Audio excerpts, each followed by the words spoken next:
the new Attorney General has been busy. Yes, he's been very busy. Very busy, yes. Yesterday I said that he's on a withdrawal spree. Withdrawal, acquittal spree.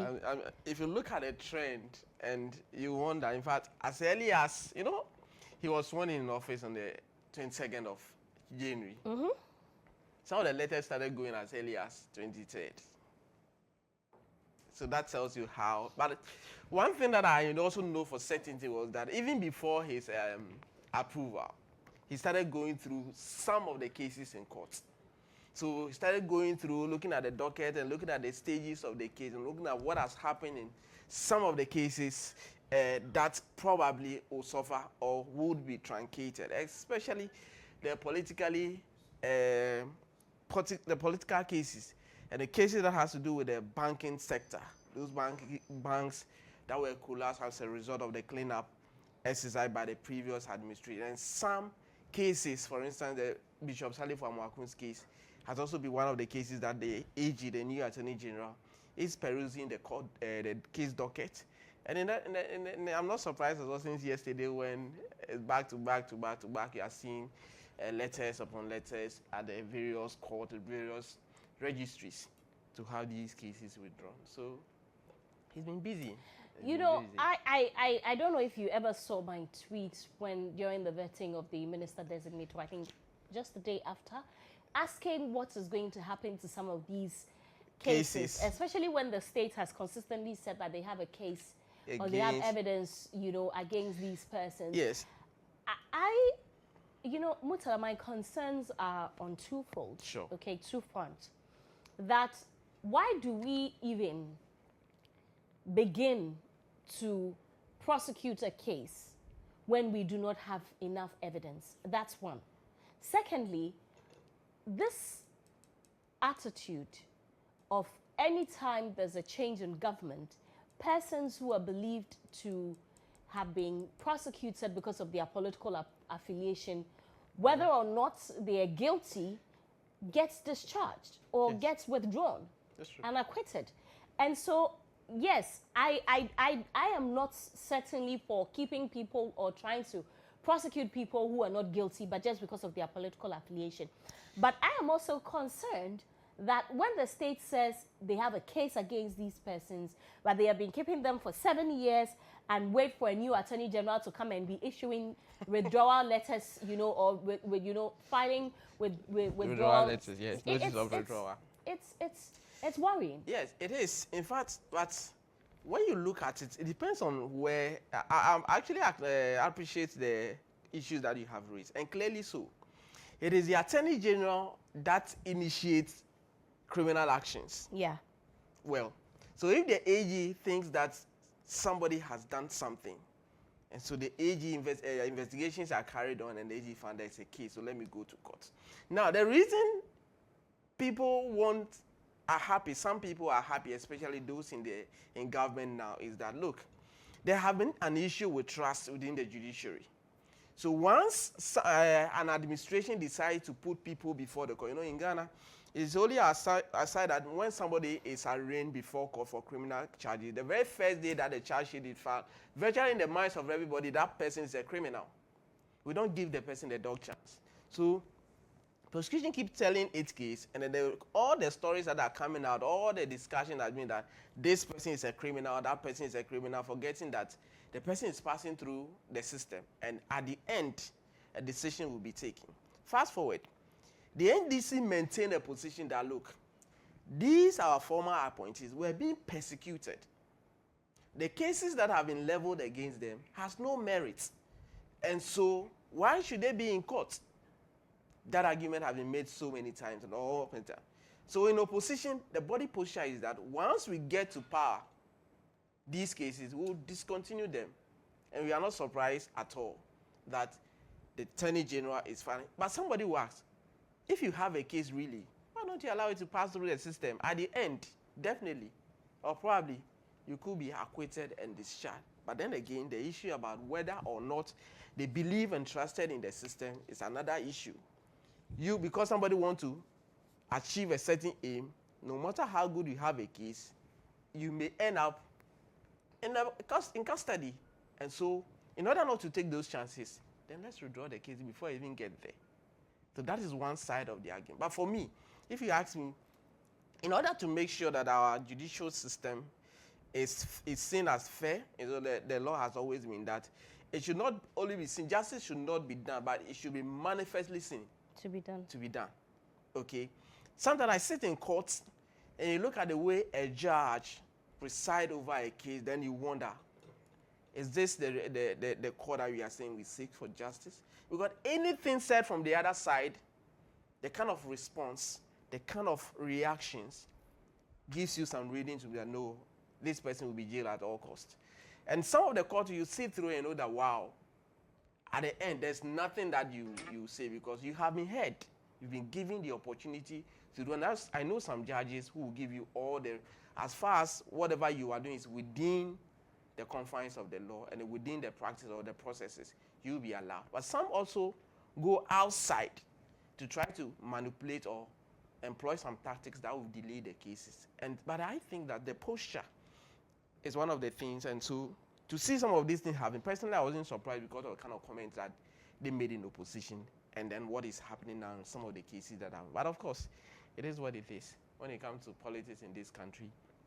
I'm sure that in the coming days, we'll see some, or month, we'll see some former appointees of the Nana Addo Dankwa Akufo-Addo administration also go through the same thing. It will start soon, isn't it? They also will be praying that we will pray so that we will come back to power and then have and all then these people. The cases will be withdrawn. Table tennis with our justice delivery system, which is it's completely wrong, you know.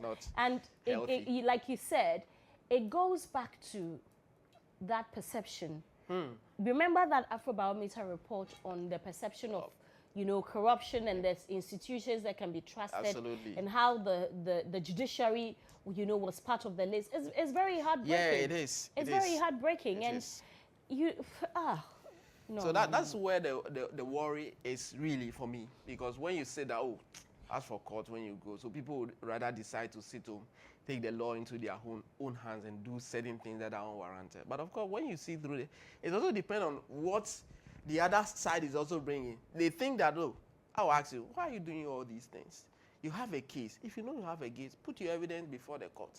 But the perception that, no, these people want to put me in jail at all costs, they also have to find a way to mess up the system. And the delays, it's not been easy. You know, let's go on. Because if we decide to talk about this, I think that we're going to spend the whole time going on and on and on about it. What do you have for us? Yeah, so just as we were discussing, there were some of the cases that we projected that this administration could truncate them.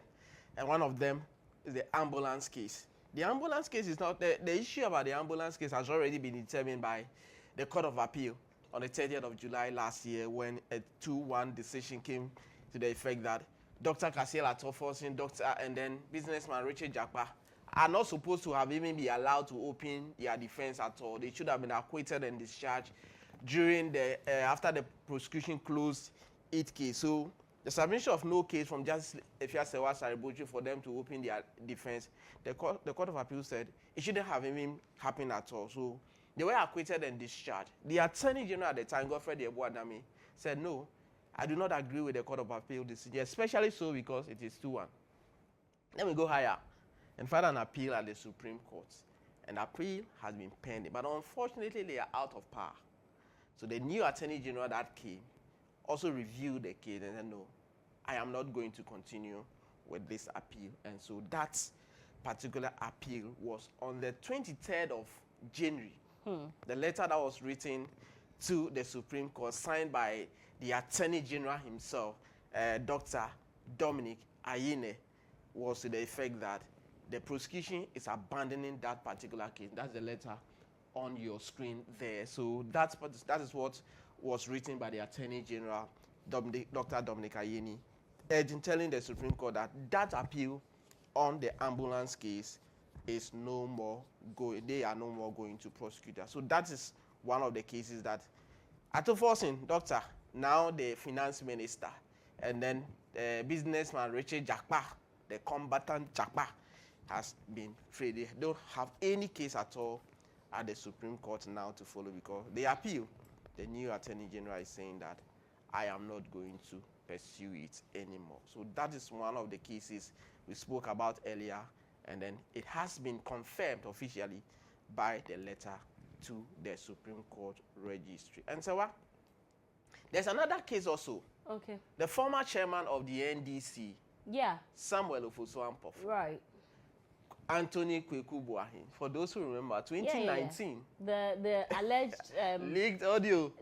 Absolutely. Yeah. We heard some voices and were told that they had they conspired. In fact, that's one of the charges before the court, to assault or harm public officers. Jane Mensah, the chairperson of the Electoral Commission, and the chairperson or chairman of the Peace Council. They were arraigned. In fact, prosecution has gone to as far as calling witnesses, 3 witnesses, including the investigator. They have closed their case, and the court presided over by Justice Samuel Esiedu held that there is a prima facie evidence established by the prosecution by way of the 3 witnesses who came to court to testify. For that matter, the accused person should mount a witness box and open their defense. And because there are 2, Samuel Ofosu-Ampofo and Kweku Boahen, Samuel Ofosu-Ampofo is the one who is expected to open his defense first. And guess what?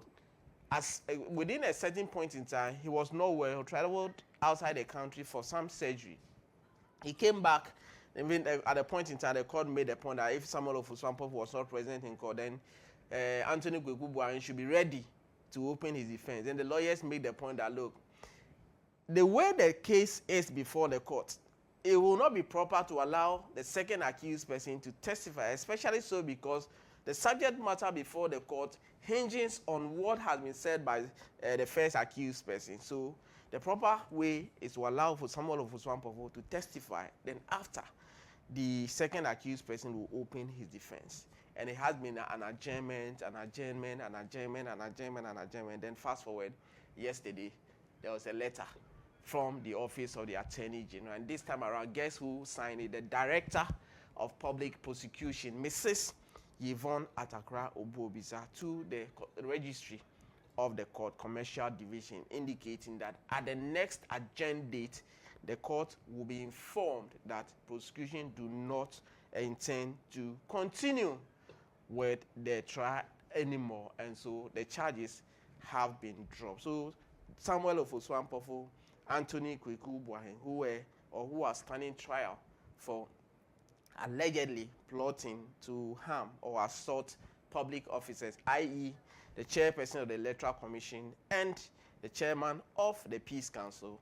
That case, per the indication from the Office of the Attorney General, the charges have been withdrawn. And one of the cases in relation to the collapse of the banks, UT Bank, uniBank, in fact, Pinch Bank, Heritage Bank, so many of the banks have been collapsed, and now all of them we are told have been put together into a consolidated bank, CBG. And so the cases are pending in court, the trial are ongoing and all of that. Yesterday, another letter from the Office of the Attorney General came up, and the letter is to the effect that the case involving the uniBank matter, one of the accused were the former deputy governor of the Bank of Ghana, Johnson Pandit Esiama, who is among the accused persons. The charges against him in relation to the uniBank matter have been dropped. Then the same thing happened in relation to, he's involved also in the UT Bank, because we were told in court that he played roles leading to the collapse of the bank. Again, in that particular case, the Attorney General has withdrawn the charges, and on the 4th of February, that case will come up before the High Court, and the court will be informed, and then the accused person would be let go. So that is one of the cases also yesterday that the Attorney General has filed a notice of withdrawal at the High Court, indicating that charges against the former governor of the deputy governor of the Bank of Ghana would no longer face charges. But can you anticipate something? Johnson Esiama, Pandits? Well, in these days of appointments, probably. I won't be surprised at all. Yeah, who knows? You know, Especially, I won't be surprised at all. Especially so also because if you are looking at the kind of appointment that have been made, some of them have been deputy ministers and now elevated to the substantive positions and all that. So people are saying, could that be the reason why charges against Johnson Pandite Siama is being withdrawn? In the coming days, that answer will come as to whether he will be the next governor of the Bank of Ghana or a different person. But what is clear is that charges that he's facing at the High Court, the indication or the letter from the Office of the Attorney General, which was signed by the Director of Public Prosecution, Mrs. GHOne besides to the effect that Johnson Pandite Siama, all charges, all offenses leveled against him will be dropped. The court will be officially moved on the next adjourned date. So these are some of the things. So within the week already, we have Dr. Stephen Kobno Puni Seidu Agongo in the Cocoa Board case, acquitted and discharged. Yesterday, we saw the ambulance letter to the Supreme Court that the AG is withdrawing all the charges. Then we also seen the case of the Samuel Ofuswampofo, the alleged leak audio tape that has also been filed. And then fast forward, we have also seen the Bank One Pandits Siama also in the uniBank and the UT matter. So in the coming days, there's a benchmark pending, there's Jachi Kwesi pending, there's Sagleme affordable housing case pending. Of course, Oliver Bank also is pending. I expect another these are withdrawal on that. You expect withdrawals? Yes, I expect you know, the protesters as well. Yes, the yes. charges For that against case, them be withdrawn for as that well. case, if you look at the number, 53, those who are left now, it's even less than about 20. It's less than that. But of course, like you mentioned, it is one of the cases that nobody should be surprised that it will be truncated because the government or the NDC in opposition think that no, the people were fighting for a good cause and they didn't commit any crime at all, for which reason they should be arraigned. So in the coming days, you watch this space, a lot of them, in fact, from now on to such that all these cases are officially withdrawn and the courts endorse them as and when they are called. So these were the things that happened yesterday and all that. But there's a big one today, Sewa. And guess what? The second highest court of the land, the Court of Appeal. Yes, the Court of Appeal is sitting today in relation to a documentary that we watched some time ago, which affected our football greatly, impacted heavily on our football. Some of us believe that had it not been that investigative piece by Anas Aremeyaw Anas, that is the number 12 expose, probably Ghana will be winning the World Cup, or Ghana will now have a candidate who probably will be the president of FIFA or CAF. Because Nyantakyi was at the time rising very, very fast. That particular investigation carried out, the documentary aired, showed some rot in Ghana football and led to lawyer Kwesi Nyantakyi being charged together with Abdullahi Al-Hassan, Northern Regional Representative of Football. In fact, that case, ever since they appeared in court, is still pending. The trial has not started because Ahmed Swale, who was supposed to be the first prosecution with the star witness, has been murdered, is killed. Still, they've not been able to arrest anybody in connection with his murder. Anas Aremeyaw Anas indicated that yes, if Ahmed Swale is not there, then he is the best fit to come to testify as a star witness. Then the court, lawyers of Nyantakyi made the point that, look, if Anas is coming to testify, then he should unmask for me to see the Anas that is coming to testify against me. Forth and back, the court made a determination that, look, Anas should unmask Nyantakyi in chambers, come to open court and testify. Anas said, for his security's sake, he's not coming, and so the case has stalled. Prosecution has appealed against the case at the Court of Appeal. And today, a 3-member panel of the Court of Appeal will be delivering their decision in relation to whether the High Court decision for Anas to unmask should stand, or the court will make or set it aside and ask that Anas should testify with the mask on. And of course, the NS Thompson Snate OBS matter. Today, we expect the former Director General of the Snate, NS Thompson, to open his defense in the Snate OBS matter, because the court had made a point that after the 26 counts that were leveled against them, in fact, so all of them have been reduced to 2. So today they will be before Justice Henry Anthony Kofi, a justice of the Supreme Court who is sitting with additional responsibility as a High Court judge, to open their defense. But this is one of the cases that could also be affected should the Attorney General decide that there's no merits in this particular matter. So these are some of the things that we should expect today from the court. Thank you very much. Thank you, Sawa. Murtala Inusah. Good to see you again. Yes, good to see you always. See you.